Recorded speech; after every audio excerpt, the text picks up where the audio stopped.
So in this section, what I want to focus on is an introduction of a framework that I think you'll find very useful for figuring out how to think competitively to become a leader in your market. And what I'm going to go over is based on a book that was written by Tracy and Versimo. It's called Market Leadership. And it's based on their framework, although I've adapted it some. And the framework, or what I'm going to think of it as kind of a graph or the strategic tool, is based on a set of principles. These principles have to be true, and you have to believe in them in order for this framework to work. And they're very strong principles. They're very strong assumptions. I don't think they're that controversial, but they're not vague. They really are very strong, and in order for this technique to work, you really need to abide by them. And the first one is that you have to know your markets. Now, before I mentioned, most businesses are now in customer-focused marketing. That is the type of marketing most businesses are doing. Because most businesses are very competitive, they're global, there's a lot of competition out there, and the only way they're going to win in their marketplace is to focus on the customer. So that's a very important principle in this framework. It says, in order to use this framework, we are going to assume that you know what your customers want, and furthermore, you know how your competitors are likely to react. And so what you're trying to do is what I mentioned, that principle of differentiation. You're trying to find a way to provide customer value better than the competition. And the only way you can really deliver this is to know your market. So you can't just guess. You have to do market research, and you have to really understand what your customers want and how your competition's likely to react. So that's the first principle. The second principle, and this is where it's a pretty defined and it's a definite assumption that's being made. And the assumption says, and what I've written here is customers have the final say. And what that means is the customers are going to choose what they want. But the assumption is a strong assumption because we assume that the customers go through this decision process. They look at all the data and all the values and all the attributes and all the products in the market, and there's so much information out there that they can't consider everything. And so what they do is they kind of chunk a bunch of different things together into kind of 3 bundles. And the 3 bundles are, one is all sorts of operations factors, which includes price and cost, but delivery, service, reliability. All those kinds of things are considered operational things. The other bundle is product features or design. So product attributes, style, innovation, technology, and they put that in another bundle.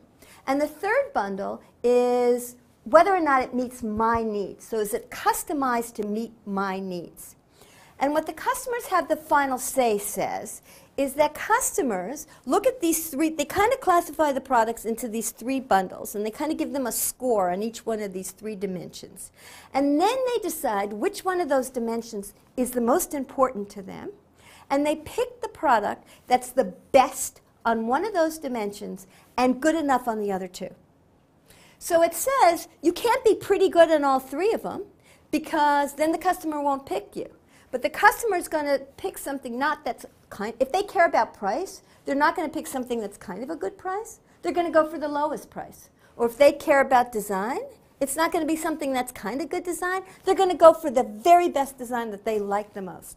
Or if they care about how much it meets their own needs, they're going to go for something that meets their needs the best, as long as the product delivers satisfactorily or good enough on the other 2 dimensions. So that's a very strong assumption. But if you think about it, it kind of approximates the way customers make decisions. If you believe that assumption, that the customers have the final say and they choose the product that delivers the best on the bundle of attributes they care the most about, that suggests that if you want to be the first in the markets that you serve, you better be the best at something and good enough at the other 2 things. And that should be your market strategy. And once you decide on which type of thing you're going to be the best at, the market leader at, then that has implications for the way you structure your business, the way you prioritize resources, the way you allocate resources, the type of people you hire into your company. It has all sorts of implications for your business organization so that you can deliver total value and total quality and guarantee the customer satisfaction on this dimension. So those are the assumptions. Now, before I show you the framework, I have to introduce one other concept. And this concept is what I'm going to call fair value. And what I have on the screen here is a value map. And you have on the vertical axis relative cost to the customer, and on the horizontal axis relative benefits. And what the map says is that if you offer more benefits, customers are willing to pay a higher price. If you charge a lower price, customers will expect fewer benefits, as long as what you offer appears to be fair.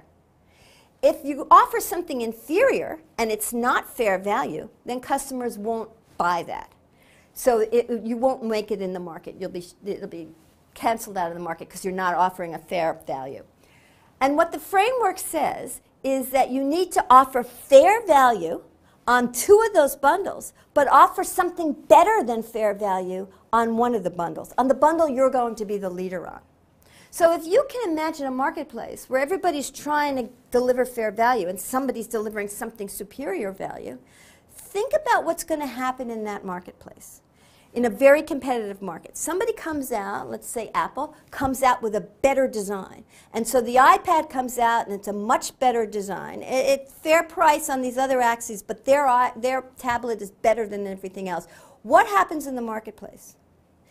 And what happens is everybody tries to copy and mitigate the advantage. And so what happens is what's perceived to be fair value, that fair value line is not a static line. It's constantly moving up, moving to the lower right, as the market gets more and more competitive. So what's fair value is constantly changing over time. So although I say what you need to do in this framework is to deliver the best at something and stay fair value on the other 2 bundles, the problem is fair value is not a static concept. It's constantly changing as a function of competitive reaction. So with that said as background, here's the framework. And here are the 3 bundles. One of them is operational excellence. The other is performance superiority. That's the bundle that delivers on product design and style. And the third is customer intimacy, which says give the customers what they want. You're intimate with customer needs, and you try to deliver something that's responsive to their needs.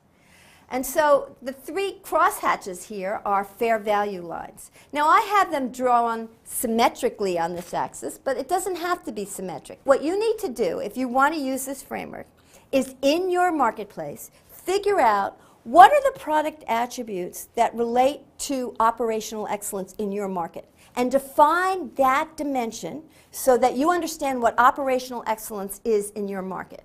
You have to do the same thing. Well, what are the product attributes that matter to the customer? Are they design, technology, whatever it is? What are those attributes? And define that dimension. And then you have to figure out how much customization is there in your market and define that dimension. That's the first thing you do. The second thing you do with this framework is anticipate where fair value is. This is the trickiest part of this framework. What are customers' expectations on each? Think of these as axes, like an X, Y, and Z axis. And where is the reference point or the fair value line on each of these axes points? Sometimes people think about fair value as the average of what everybody offers. Sometimes fair value nobody offers. Like, for example, I would say in the airline business, people expect an operational excellence, constant on-time arrival. And we know very few airlines deliver to that fair value, but that is what I think people expect, and I would say most of the competitors in the market are below fair value. Sometimes everybody's above fair value. In some mature markets, people don't care about some of the bells and whistles that come out, and everybody's delivering at least what they need, and some people more, but people don't even care about that. So figuring out exactly where fair value is on each of these axes is a very tricky thing, and you need market research to do that. Once you figure out where your fair value is on these, the next part is to plot where your company is delivering on each of these axes relative to fair value. Are you above fair value in operations? Are you meeting fair value or below fair value on each one of these axes? Then you figure out where your competition is on each of these axes, and then you start playing the market strategy game. You think about a short-term strategy, a long-term strategy, and you figure out what should you be doing right now in order to beat the competition.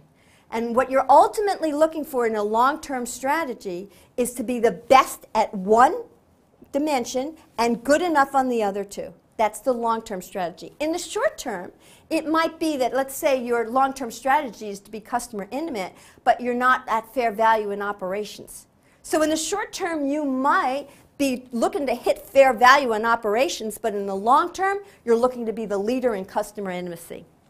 And once you decide what your leadership strategy is, then that has implications for everything you do in your firm.